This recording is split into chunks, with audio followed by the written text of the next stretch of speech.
মাল আউট হয়ে যাবে গল্পটি শুনলে কানে হেডফোন দিয়ে শুনুন। আমার নাম করিশ্মা, আমার বয়স ৩০ বছর। আমার বিয়ে হয়েছে ১৫ বছর আগে এবং আমি দেখতে খুব ফর্সা। আমার চুল কোমর পর্যন্ত লম্বা।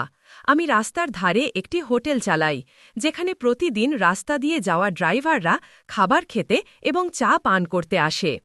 আমার হাতের তৈরি ঘরের মতো খাবার সব ড্রাইভারদের খুব পছন্দ হয় এবং তারা সেই খাবারের প্রশংসা করতে ক্লান্ত হয় না। আজ আমি আপনাদের যে গল্প শোনাচ্ছি তা সেই সময়ের, যখন বর্ষাকাল ছিল।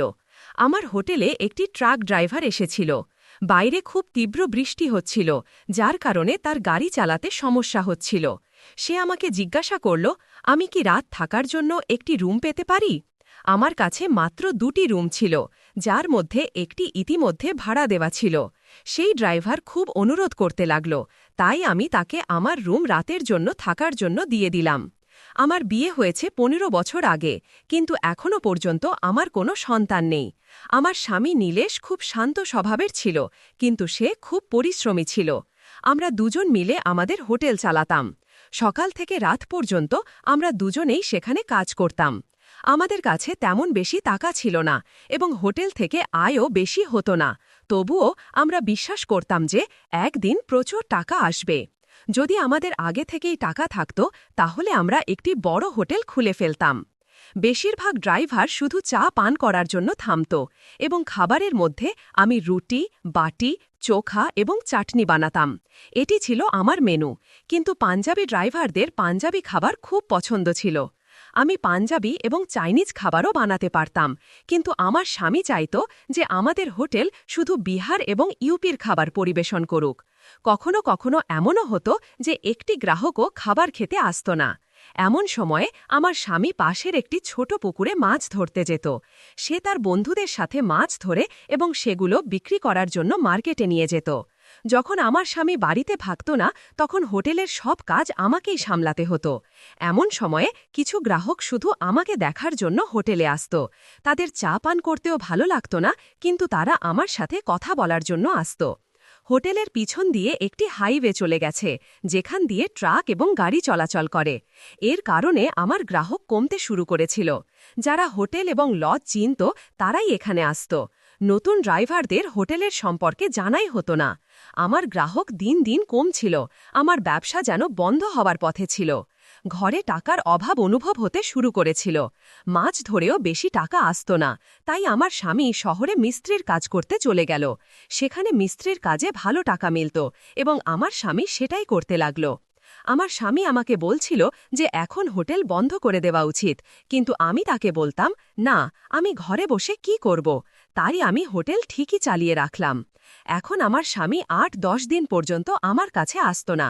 স্বামী দূরে থাকায় তার অভাব আমি খুব অনুভব করতাম। আমরা একে অপরের সাথে কথা পর্যন্ত বলতে পারতাম না। স্বামীর স্মৃতিতে আমি হারিয়ে যেতাম। কখনো ভাবতাম সে আগে কত সুন্দর দেখাত, কিন্তু এখন তা আর নেই। সে কিছুটা নেশাও করতে শুরু করেছিল। আগে সে এত খুশি মেজাচ্ছিল যে তার হাসি দেখে আমিও ভালো লাগত। তার কাছে মোবাইল ছিল না, তাই যখন সে কাজে চলে যেত, তখন জানা যেত না যে সে কখন গ্রামে ফিরবে। আমরা দুজন কথা পর্যন্ত বলতে পারতাম না। স্বামীর স্মৃতিতে আমি প্রায়ই ডুবে যেতাম। কখনো কখনো সে আমাকে ভালোবেসে বলতো, আমি এখন আর নেশা করব না। তার কথায় আমার রাগও শেষ হয়ে যেত এবং আমি হাসতে শুরু করতাম। আমার কোনো সন্তান ছিল না, যার কারণে আমি খুব দুঃখিত থাকতাম এবং আমার স্বামীরও সন্তানের ইচ্ছা ছিল। স্বামী আমাকে বলতো, আমি তোমাকে সুখ দিতে পারিনি, এবং আমি তাকে বোঝানোর চেষ্টা করতাম যে সব ঠিক হয়ে যাবে। টাকার অভাবে সে প্রায়ই হতাশ হয়ে যেত এবং তার হতাশা আমাকেও দুঃখ দিত, কিন্তু আমি কখনো কোনো জিদ করিনি। একদিন বৃষ্টি হচ্ছিল এবং রাতের সময় ছিল। ঠিক তখন একটি ট্রাক আমার হোটেলের সামনে এসে থামল। আমি হোটেল বন্ধ করতে যাচ্ছিলাম। ঠিক তখন একটি ট্রাক ড্রাইভার এলো। সে টর্চ জেলে হোটেলের দিকে তাকালো এবং আমাকে জিজ্ঞাসা করল, খাবার জন্য কিছু মিলবে? আমি বললাম, হ্যাঁ, আমি এখনই গরম খাবার বানিয়ে দিচ্ছি। প্রথমে আমি তাকে চা বানিয়ে দিলাম, তারপর খাবার বানাতে লাগলাম। ২০ মিনিটের মধ্যে আমি তাকে খাবার পরিবেশন করলাম। সে পেট ভরে খেয়ে এবং বলল, আপনার হাতের খাবার খুব সুস্বাদু। আমি তাকে ধন্যবাদ দিলাম। সে বলল, বৃষ্টি খুব তীব্র, আমি গাড়ি চালাতে পারব না। এখানে থাকার কোনো জায়গা মিলবে? আমার কাছে 2টি রুম ছিল, যার মধ্যে একটি ভাড়া দেওয়া ছিল। সে স্বভাবেই খুব ভালো লাগছিল, তাই আমি ভাবলাম না যে গ্রাহকের সংখ্যা কমে গেছে, তাকে ফিরিয়ে দেওয়া ঠিক হবে না। আমি বললাম, একটি ঘর আছে কিন্তু সেখানে আমি থাকি। সে বলল, কোনো সমস্যা নেই, আমি সেখানে মানিয়ে নেব। সে ট্রাক থেকে তার ব্যাগ নিয়ে এলো। আমি তাকে ঘরে নিয়ে গিয়ে জায়গা দিলাম। ঘরে 2টি খাট ছিল। সে তার ব্যাগ রেখে একটি খাটে বিশ্রাম নিতে লাগল। আমি হোটেলের বাকি কাজ সামলাচ্ছিলাম। সে একটি খাটে ঘুমিয়ে পড়ল এবং অন্যটিতে আমি। রাত প্রায় 2টা বাজে। বৃষ্টি থামার নামই নিচ্ছে না, বিদ্যুৎও চমকাচ্ছে। আমি দেখলাম সে ঠান্ডায় কাঁপছে। আমার তার ওপর দয়া হলো। আমি আমার একটি চাদর তাকে দিয়ে দিলাম। সে ঘুমিয়েছিল, তাই আমি তাকে জাগালাম না, কিন্তু অনুভব করলাম তার জ্বরও হয়েছে। সম্ভবত সে সম্পূর্ণ ভিজে গিয়েছিল। আমার কাছে কিছু ওষুধ ছিল। আমি তাকে জাগিয়ে বললাম, আপনার তীব্র জ্বর হয়েছে, ঠান্ডা লেগেছে, এই ওষুধগুলো নিন, সকাল পর্যন্ত আরাম পাবেন। সে ওষুধ নিল এবং আমাকে জিজ্ঞাসা করল, আপনি কি এখানে একা থাকেন? আমি বললাম, হ্যাঁ, এই হোটেলটি আমার। আমার স্বামী শহরে কাজ করেন। হাইওয়ে রাস্তা পার হওয়ার পর আমাদের গ্রাহক কমে গেছে। তারপর আমি তাকে বিশ্রাম নিতে বললাম এবং আমিও ঘুমিয়ে পড়লাম। সকাল 5টায় আমার চোখ খুলল।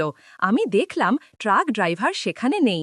বাইরে গিয়ে দেখলাম তবুও সে নেই, কিন্তু সে খাটের ওপর 3000 টাকা রেখে গেছে। আমি ভাবনায় পড়ে গেলাম যে সে না বলে চলে গেছে। অন্তত যাওয়ার সময় বললে ভালো হতো। কিন্তু সেই লোকটি খুবই সৎ ছিল, সে টাকাও রেখে গেছে। না হলে অন্য কেউ হলে হয়তো টাকাও না দিত। তার সততা আমাকে খুব পছন্দ হলো। পরের দিন আমার স্বামী ফিরে এলো। সে 20 দিন ধরে আমার কাছে ছিল না। আমি তাকে জিজ্ঞাসা করলাম, আপনি এতদিন কেন আসেননি, কোথায় গিয়েছিলেন? সে বলতে লাগল, আমি চেন্নাইতে কাজ করতে গিয়েছিলাম। সেখানে একটি কনস্ট্রাকশন সাইটে কাজ চলছিল। ফেরার পথে বৃষ্টি খুব তীব্র ছিল, কোনো যানবাহন পাওয়া যাচ্ছিল না। কিন্তু এখন সব ঠিক আছে। আমার স্বামী 20 দিন পর বাড়ি ফিরেছিল এবং এবার সে কোনো নেশাও করেনি। সে আমাকে বলল, দেখো করিশ্মা, আমি তোমাকে বলেছিলাম যে এখন আমি নেশা করব না। এবার আমি এত পরিশ্রম করেছি যে নেশা করার সময়ই পাইনি। তার এই কথা শুনে আমি খুব ভালো লাগলাম। 1 মাস পর সেই ট্রাক ড্রাইভার আবার আমার হোটেলে এলো। আমি তাকে দেখেই চিনে ফেললাম। সে হাসতে হাসতে বলল, দ্রুত খানা বানান, আপনার হাতের খানা গতবার খেয়েছিলাম, তার স্মৃতি এখনও তাজা। আমার তার আগে আর কিছু বলতে ভালো লাগলো না, তাই আমি আগে খানা বানিয়ে দিলাম। যখন সে খানা খাচ্ছিল তখন আমি তাকে বললাম, আপনি গতবার এসেছিলেন, বৃষ্টি হচ্ছিল, আপনার ঠান্ডা লেগেছিল এবং জ্বরও হয়েছিল। আমি আপনাকে ওষুধ দিয়েছিলাম, কিন্তু আপনি সকালে উঠে না বলে চলে গিয়েছিলেন। সে বলল, বৃষ্টির কারণে রাস্তা খারাপ ছিল এবং আমার গাড়ি থেকে মাল নামানোর অর্ডার এসেছিল। যদি সময় মতো মাল না নামাতাম তাহলে আমার ওপর জরিমানা লাগত। আপনাকে সকালে জাগাতে ইচ্ছা হলো না, তাই আমি বিল সেখানেই রেখে চলে গিয়েছিলাম। আমি তাকে বললাম, আপনি সত্যিই খুব সৎ। সে জানালো, আমি পাঞ্জাবের বাসিন্দা, আমার 2টি গাড়ি আছে। একটি গাড়ি আমার ছোট ভাই চালায় এবং অন্যটি আমি। তারপর সে বলল, আপনার হাতের খানা এত সুস্বাদু যে আপনার হোটেলটি বড় করা উচিত। আমি তাকে বললাম, এর জন্য অনেক টাকা লাগবে, যা আমাদের মতো গরিবের কাছে নেই। এই হোটেল থেকেই আমাদের সংসার চলে। সে যাওয়ার সময়ও 3000 দিয়ে বলল, আমি বিলের হিসাব চাই না, আপনি পরের বার ভালো সেবা দিন। আমি বললাম, আপনাকে শুধু 2325 দিতে হবে। কিন্তু সে হেসে বলল, থাকতে দিন, শুধু পরের বার আরও ভালো খানা খাওয়াবেন। তার কথা বলার ভঙ্গি খুব মিষ্টি ছিল এবং তার সততা আমার হৃদয় জায়গা করে নিয়েছিল। মনে হচ্ছিল সে যেন আমাদেরই কেউ। সে চলে গেল এবং তখনই আমার স্বামী ফিরে এলো। আমি আমার স্বামীকে সেই ড্রাইভার সম্পর্কে সব কথা বললাম এবং এও বললাম যে সে গত মাসে 3000 দিয়েছিল এবং এবারও সে খুশি মনে 3000 দিয়ে গেছে। আমার স্বামীও হেসে বলল, করিশ্মা, তোমার হাতে এমন জাদু আছে যে এই ট্রাক ড্রাইভাররা তোমার খানায় খুব খুশি হয়। সেই ট্রাক ড্রাইভার আমাকে বলেছিল যে এখন 5 দিনের মধ্যে ট্রাক খালি হবে এবং ফেরার পথে ভাড়া পেলে তখন আমি আবার আসব। আমি আমার স্বামীকে বললাম যে সে 5 দিনের মধ্যে ফিরে আসবে। আমি এবং আমার স্বামী আমাদের নিজ নিজ কাজে ব্যস্ত হয়ে পড়লাম। কিন্তু যেমন সে বলেছিল 5 দিন পর সে ফিরে এলো। আমার স্বামীও সেই সময় হোটেলেই ছিল। আমি তাকে দেখে তাড়াতাড়ি আমার স্বামীকে ডাকলাম, জি শুনুন, সেই ট্রাক ড্রাইভার ফিরে এসেছে। আমার স্বামী রান্নাঘরে কাজ করছিল। আমি তাকে বসার জন্য টেবিল সাজালাম। সে খানার অর্ডার দিল এবং আমার স্বামী রান্নাঘর থেকে বেরিয়ে এলো। কিন্তু তাকে দেখে সে কিছুক্ষণ সেখানে তিনি এমনভাবে দাঁড়িয়ে রইলেন যেন তাকে কোনো চিন্তায় ফেলে দেওয়া হয়েছে। আমি আমার স্বামীকে জিজ্ঞাসা করলাম, কি হয়েছে, আপনি তাকে দেখে এমন কেন হয়ে গেলেন? সেই ট্রাক ড্রাইভার তৎক্ষণাৎ উঠে চলে গেল। তখন আমার স্বামী বললেন, তুমি জানো না ওই লোকটি কে? সে কোনো সাধারণ মানুষ নয়। আমি আমার স্বামীকে জিজ্ঞাসা করলাম, শেষ পর্যন্ত কি হয়েছে, আপনি আমাকে স্পষ্ট করে বলুন। তখন তিনি বললেন, আমি আগে ট্রাক ড্রাইভার হিসেবে কাজ করতাম। এও সেই একই ট্রাকে আমার সঙ্গে হেল্পার হিসেবে কাজ করত। কিন্তু একবার যখন আমরা পেট্রোল পাম্পে ঘুমাচ্ছিলাম, ট্রাক চুরি হয়ে গেল এবং আমার ওপর অভিযোগ করল যে আমি মালপত্র সহ ট্রাক চুরি করেছি। আমি কোনো ভুল করিনি, কিন্তু মালিক আমার উপর বিশ্বাস করেনি। আমাকে 1 মাসের জন্য জেলে ঢুকিয়ে দেওয়া হলো এবং আমার থেকে 1 লাখও আদায় করা হলো। সেই ঘটনার কারণেই আজ আমি ঋণের মধ্যে আছি এবং হোটেল চালাচ্ছি। আমার স্বামীর দুঃখ আমি বুঝতে পারলাম। আমি গভীর চিন্তায় ডুবে গেলাম। কিন্তু সেই ট্রাক ড্রাইভার আবার হোটেলে ফিরে এলো এবং আমার স্বামীকে বলল, দোস্ত, যা কিছু হয়েছে তাকে একটা স্বপ্ন মনে করে ভুলে যাও। আজ আমি ভালো উপার্জন করছি। তোমার মনে হতে পারে যে আমি মালিককে তোমার সম্পর্কে কিছু বলেছি, কিন্তু আমি তেমন কিছু করিনি। আমি জানতাম যে এই হোটেলটা তোমার এবং তুমি আমার থেকে সাহায্য নেবে না, তাই আমি এইভাবে তোমাকে সাহায্য করার কথা ভেবেছি। সে আমার সামনে আমাকে বলতে লাগল, ভাবি, আপনি ওকে বোঝান। কিন্তু তার কথা শোনার পর আমিও তার কিছু বলার প্রয়োজন বোধ করলাম না। সে চলে গেল এবং যখন সে হোটেল ছাড়ল তখন 1 লাখ দিয়ে বলল, যা হয়েছে তা ভুলে যাও। 2 মাস পর আমরা জানতে পারলাম যে আমি গর্ভবতী। আমি এবং আমার স্বামী খুব খুশি হলাম। আমরা সব পুরনো কথা ভুলে গেলাম। বন্ধুরা, এই গল্প বলার উদ্দেশ্য কারো মন খারাপ করা বা কোনো অনৈতিক কার্যাবলীকে উৎসাহিত করা মোটেও নয়, শুধু আপনাদের সবাইকে সতর্ক করা। যদি আমার গল্পটি আপনার ভালো লেগে থাকে তাহলে ভিডিওটি লাইক করুন, চ্যানেলটি সাবস্ক্রাইব করুন এবং এই ভিডিওটি যত বেশি সম্ভব মানুষের সাথে শেয়ার করুন। আবার দেখা হবে এমনই আরেকটি গল্প নিয়ে। ধন্যবাদ।